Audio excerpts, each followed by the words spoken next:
তো উনি last time এসে একটা পোস্ট করে, যে পোস্টটা এরকম সময় মতো কদর করলে ফেক আইডি দিয়ে দেখতে হতো না, এরকমটা কিছু একটা। তো এই পোস্ট দেখার পরে অনেক মানুষ আছে যারা ভুল বুঝে আবারও বাপিকে এসে খোঁজান এবং বাপিকে এসে অনেক গালাগালি করেন, কথা শোনা যে বাপি নাকি এখনো তার লাইফে চলে যেতে চাচ্ছে, ব্যাক করতে চাচ্ছে, ফেক আইডি দিয়ে দেখতেছে। আমাকে এসে অনেকভাবে অনেক কথা বলেছেন, আমাকে এসে অনেক লেভেল নিয়ে কথা বলেন, পায়ের যোগ্য নিয়ে কথা বলেন। আচ্ছা, কার যোগ্য হয়ে নিয়ে আমাদেরকে হতে হবে বলেন? আপনারাই বলেন। সেম ডিপার্টমেন্টেই তো আমরা কাজ করি, সেম ডিপার্টমেন্টেই তো আছি, তাই না? এই একই প্ল্যাটফর্মেই তো আছি, সেম নাচা গানা সব কিছু তো একই হচ্ছে। তাহলে এই জায়গায় আপনারা কেন একটা মানুষের সাথে এইভাবে বারবার আমাকে ছোট করে তুলনা করবেন?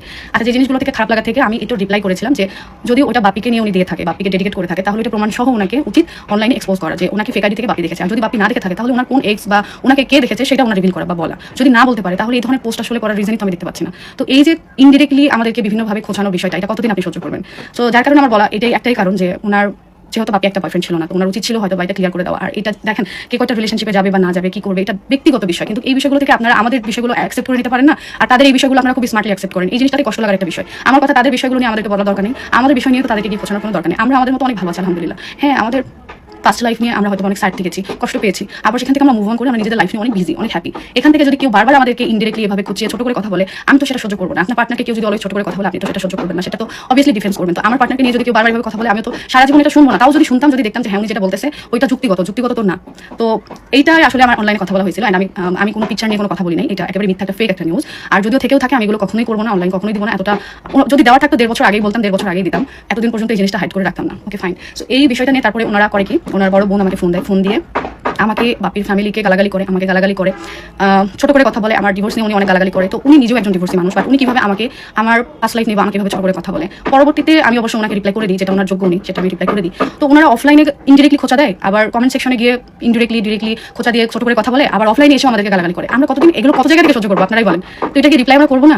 আচ্ছা, উনি তো আমাকে থ্রেট দিল, গালাগালি করলো। তার বোন যখন আমাকে আসলে ফোন করেছিল, আমি চেয়েছিলাম যে এই বিষয়টা এভাবেই ক্লিয়ার হোক যে তারা অনলাইনে এরকম কোনো পোস্ট করবে না যেটার কারণে বাপিকে মানুষ ডেডিকেট করবে বা বাপিকে খোঁচা মেরে কথা বলবে। আরও তো অনেক রকম পোস্ট আছে, সেই ধরনের পোস্ট করুক, সেই ধরনের কাজ করুক, সেই ধরনের কন্টেন্ট করুক। তাহলে তারাও যদি এরকম না করে, মানুষ এসে আমাদেরকে এত কথা বলবে না, খারাপ কথা বলবে না, শোনাবে না, অ্যান্ড আমরা ওই বিষয়গুলো নিয়ে রিপ্লাই করবো না।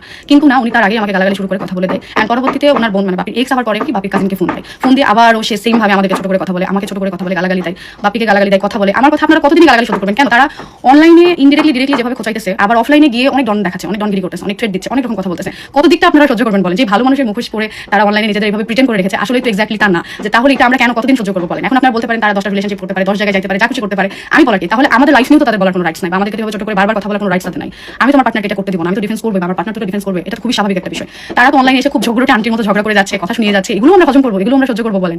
অ্যান্ড পরবর্তীতে আমি যখন অনলাইনে আমাকে যখন বলে যে বাপি এখন তার লাইফে ব্যাক করতে চাইছে, যোগাযোগ করতে চাচ্ছে, তো তখন আমি জাস্ট বলেছি যে না, ওনারাই ফোন করেছে এবং আসতে চাইছে। মানে উনি বলেছিল যে ওনার বাপির কাজিনের সাথে আমাদেরকে অনেক কথা শোনানোর পরে এটা বলেছিল যে বাপি কোথায়, বাপিকে এখনই আমাকে ফোন করতে বলো, বাপির সাথে আমার কথা আছে।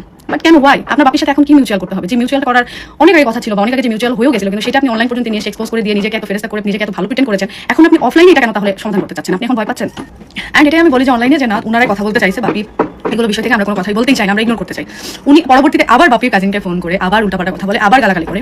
ভাগের অনলাইনে দেখায় একটা, অফলাইনে আরেকটা, পুরো একটা কালনাগিনী। জাস্ট আপনারা যদি রেকর্ডগুলো শোনেন, তাদের ভাষাগুলো শোনেন, তাহলে বুঝতে পারবেন। আমি বলেছি, সেটা আমি সৎ সাহস নিয়ে বলতেছি, এটা যদি অনলাইন হয় কখনো, আমি অনলাইনে বা অফলাইনে 2 জায়গায় এক রূপ দেখাইতে পছন্দ করি, যেটা আপনারা সরাসরি শুনেছেন। বাট তারা এমনভাবে প্রিটেন্ড করে যে না, তারা ভাজা মাছ উল্টে খেতে পারে না। বাট ভাইয়ের রূপটা যদি আপনারা দেখতেন, আল্লাহর রাস্তে। যাই হোক, আমি আর তাদের পার্সোনালিটি নিয়ে আর কিছু বলতে চাই না, বাট এরকম পার্সোনালিটি আসলে না হয় ভালো। তাহলে সারা জীবনে যে এক্সচেঞ্জ করতে করতে লাইফ চলে যাবে ভাই, এরকম তাহলে ফিক্স থাকবে না মানুষ। অ্যান্ড দিন শেষে তারাই ভালো থাকবে, অ্যান্ড যাদেরকে ছেড়ে তারা চলে আসে তারাই আসলে খারাপ হয়ে যায়। তো আমার রিকোয়েস্ট একটাই যে তারা তাদেরকে অফ করতে বলেন, তারা যেন প্রমোশন কাজগুলো প্রমোশনের মতো করে এরকম ভাবে খুঁচিয়ে পোস্ট না করে। অ্যান্ড এই বিষয় নিয়ে আমি কথা বলতে গিয়েও অফ হয়েছিলাম, আবারও চুপ গেছিলাম।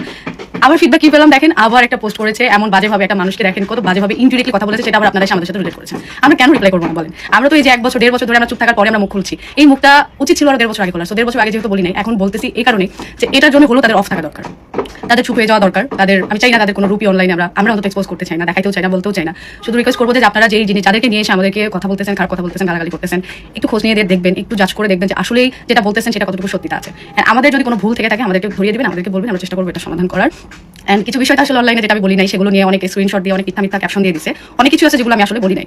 আর আমি সব বিষয়ে বলতে চাই না, আমরা খুব ভালো আছি আলহামদুলিল্লাহ, নিজেদের লাইফ নিয়ে অনেক হ্যাপি আছি, নিজেদের লাইফ নিয়ে থাকতে চাই। আমরা বিশ্বাস করেন আমরা XYZ লাইফে কোনো কিছুই আর চাই না, ভালো থাকতে চাই, ছোট্ট এই দুনিয়া ছোট্ট এই পৃথিবীতে যে কয়দিন আছি নিজেদের মতন করে নিয়ে থাকতে চাই। অনলাইন যেহেতু প্ল্যাটফর্ম আমাদের প্রফেশনাল একটা জায়গা, এই জায়গায় থাকতেও পারি না, তাই কাজ করতে হচ্ছে, নিজেদের মতো করে কাজ করি, নিজেদের মতো নিয়ে ভালো আছি। আর আজকে আপনাদের কাছে আমি একটা রিভিল করে দিচ্ছি, যেটা নিয়ে হয়তো আপনারা অনেক কথা শোনাবেন। দুইটা প্রশ্নের উত্তর আপনাদেরকে আমি ক্লিয়ার করে বলে দিই। প্রথমত আমার আরেকটা যে বিষয় নিয়ে আমার ফ্রেন্ড নিয়ে যে ট্রলিংটা হচ্ছে, এটাও আমি ভিডিওতে ক্লিয়ার করে দিব আপনাদেরকে, নেক্সট ভিডিওতে চেষ্টা করবো ক্লিয়ার করে দেওয়ার। অ্যান্ড সেকেন্ড হচ্ছিল যে আমার একটা পিকচার, আপনারা একটা ভিডিওর স্ক্রিনশট নিয়ে ভাইরাল করতেছেন, ওইটা আসলে অন্য কেউ ছিল না, ওইটা আমার এক্সি ছিল। আমি এটা বলতে চাই না, তারপরে বলতেছি বাধ্য হয়ে, ওইটা আমার এক্সি ছিল। আর ওইটা কোনো যাত্রাপালার কিছু ছিল না, ওইটা একটা স্টেজ ছিল, ওর একটা ডান্স একাডেমি ছিল, ওর কাছ থেকে যেহেতু আমার ডান্স শেখা, আমাদের খুব সুন্দর একটা ডান্স কাপল ডান্স উঠানো ছিল, আসলে রিহার্সাল করা ছিল, তো ওইটাই আমরা ওইখানে আর কি করেছিলাম। আর আমাদের ইউটিউব চ্যানেলে ওটা শেয়ার করা হয়েছিল। সো যাই হোক, ওইটা যেহেতু বয়স কম ছিল, ছোট ছিলাম, ওইটা আসলে এরকম কিছু না। এখন যেমন টিকটকে সবাই নাচানাচি করে, ওইটা তেমন ওই জায়গায় বলতে পারেন নাচানাচি আর কি। এটা আসলে তফাৎ কিছু নেই, আপনারা ছোট করে বলতেছেন, ছোট করে কথা বলছেন, এটাই। আমার ওখানে জাস্ট ফ্রেন্ড, গুড ফ্রেন্ড বা বেস্ট ফ্রেন্ড বলে কেউ ছিল না, ওইটা আমার এক্সি ছিল। সো এটা আমার হালাল একটা মানুষই ছিল, যার সাথে হয়তো বলতে পারেন নাচানাচি করছি। আর আমার পোশাক কোনো অশ্লীলতা ছিল না, যেটা কারণে আমার আধা পোশাক গায়ে ছিল, আধা পোশাক ছিল না, তাও না, আমি নিজেকে যথেষ্ট শালীনতা করেই ওই নাচটা দিয়েছিলাম আর কি। আর ওটা আমরাই শেয়ার করেছিলাম। এখন যেভাবে আপনাদের সাথে শেয়ার করি ওইভাবেই শেয়ার করা হয়েছিল, এন্ড সেটা নিয়ে আপনারা অনেক বাজেভাবে প্রেজেন্ট করতেছেন। যাক, এই বিষয়টা ক্লিয়ার করলাম। আরেকটা বিষয় ক্লিয়ার করে দিই আপনাদের কাছে। ভিডিও লাস্টে আমি আমাদের চরম একটা সত্যি কথা আপনাদের সাথে শেয়ার করে দিচ্ছি। অনেকবার আমরা অনেকভাবে বলেছি, কিন্তু হয়তো আপনারা বুঝেও বুঝেনি, বা যারা কথা শোনানোর কথা দেওয়ার, যে আমাদের মুখ থেকে এই কথাটা শোনার জন্য অধীর আগ্রহী ছিলেন। সো তাদের কাছে এই নিউজটা দেওয়ার পর জানি না কি কোন শখে চলে যাবেন, বাট যাই হোক বলে দিই, আমরা কোনো লিভিং রিলেশনশিপে নাই, আমরা হালাল রিলেশনশিপে আছি, we are married couple. So I think আপনারা ক্লিয়ার হয়ে গেছেন। এটা নিয়েও আমি জানি অনেক রকম কথা হতে পারে, যার কারণে এই কথা ক্লিয়ার করে দিলাম। এখন আবার বললেন না যে প্রুফ দেন, এই দেন, সেই দেন, হ্যান দেন, তেন দেন, সব কিছুই আছে। প্রত্যেকটা মানুষের সুন্দর একটা সম্পর্কের সুন্দর মুহূর্তের ব্যবসা সবার কাছেই থাকে কম বেশি, বাট একটা সুন্দর সময় সুযোগ বুঝে আমরা সবকিছু রিভিল করতে চাইছিলাম এবং বলতে চাইছিলাম। কারণ ভালো প্ল্যান, ভালো কোনো কিছু ভবিষ্যৎ কোনো প্ল্যান আসলে শেয়ার করতে হয় না। আমি দেখেছি যতবারই করেছি ততবারই এর উল্টোটা হয়েছে বা খারাপ কিছু হয়েছে, যার কারণে আমরা কিছু বিষয়ে অনেক কারণ আছে, অনেক বিষয় আছে, যেটা পার্সোনাল বিষয় শেয়ার করতে চাইছিলাম না, বাট যেহেতু একটা শেয়ার করে দিলাম, তাই আর আশা করি এটা নিয়ে শান্ত থাকবেন, এটা নিয়ে আপনারা হ্যাপি থাকবেন, এন্ড এটা নিয়ে আমাদেরকে আর হয়তো কথা শোনাবেন না। এই রিকোয়েস্ট আপনাদের কাছে করবো যে এটা নিয়ে অন্তত আর আমাদেরকে খারাপ কথা বলবেন না। সুন্দর সময় সুযোগ বুঝে আল্লাহ বাঁচিয়ে রাখলে ইনশাআল্লাহ খুব সোন আপনারা সবকিছুই দেখতে পাবেন, সবকিছুই জানতে পারবেন। সো আশা করি হয়তো আপনারা বুঝে গেছেন। সো আমার পার্টনারকে বা আমাকে কেউ যদি কোনোভাবে কোনো বিষয় নিয়ে আমাদের আত্মসম্মানে বা আমাদেরকে ছোট করে কথা বলে, আঘাতে কথা বলে, আমরা ছেড়ে কথা বলবো না, কাউকে না। সো আমার কাছে মনে হয় যে আপনারাও এরকম হওয়া উচিত, আপনার পার্টনারকে অলওয়েজ সাপোর্ট করা, ভালোবাসা। এন্ড বাপিকে যারা অলওয়েজ ছোট করে কথা বলে, খারাপ কথা বলে, সে সেগুলো রিপ্লাই দেয়। বাপির প্রয়োজন নাই এখানে সিম্প্যাথি নেওয়ার। আপনারা আমাকে অনেকে বলেন যে আমি সিম্প্যাথি নিয়ে চলি।